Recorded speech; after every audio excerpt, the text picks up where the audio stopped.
آج ہم بات کریں گے پاک سعودی تعلقات جو کہ ایک نئے دور میں داخل ہوئے ہیں۔ ان کو اہمیت اس لیے دی جا رہی ہے کہ کچھ عرصے سے ہمارے تعلقات زیادہ بہتر نہیں تھے، خاص طور پر جب سعودی عرب نے یمن کے حوالے سے پاکستان سے مدد طلب کی تو پاکستان نے اپنی غیر جانبدارانہ پالیسی کے پیش نظر اس کی توقعات پر پورا نہیں اترے اور یو اے ای اور سعودی عرب میں کچھ ریزرویشنز پیدا ہوئیں۔ لیکن جیسے دنیا میں حالات ایک جیسے نہیں رہتے، تو اب حالات نے جب کروٹ لی اور سب سے بڑی جو تبدیلی واقع ہوئی ہے اس خطے میں وہ یہ کہ امریکہ سعودی عرب سے دور ہوا ہے۔ پریزیڈنٹ ٹرمپ کے دور میں امریکہ اور سعودی عرب کے درمیان تعلقات کافی گہرے تھے، اور سیریا اور یمن میں جو جنگ جاری تھی اس حوالے سے امریکہ نے سعودی عرب کو کافی اسلحہ فروخت کیا۔ لیکن جب جو بائیڈن آئے تو انہوں نے آل ٹوگیدر ڈفرینٹ انداز اختیار کیا اور سعودی عرب سے دور ہوئے۔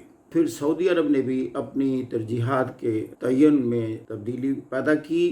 اب اگر مختصر طور پر آپ پوچھیں تو میں کہوں گا کہ سعودی عرب کی جو موجودہ پالیسی ہے وہ لک ٹورڈز ایشیا ہو گئی ہے۔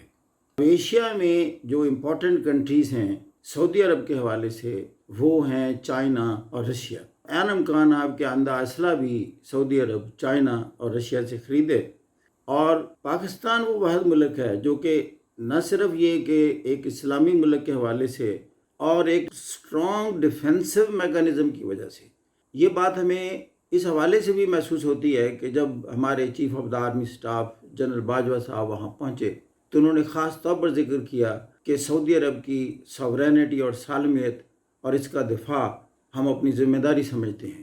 یہ موجودہ انیشیٹو بھی سعودی عرب نے لیا اور پاکستان کو انوائٹ کیا۔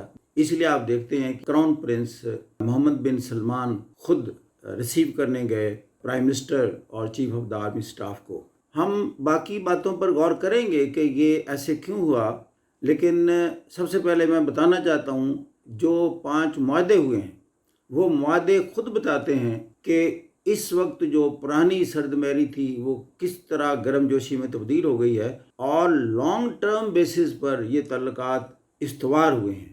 پہلا تو اس میں یہ ہے کہ ایک سعودی پاکستان سپریم کوآرڈینیشن کونسل کا قیام عمل میں آیا ہے۔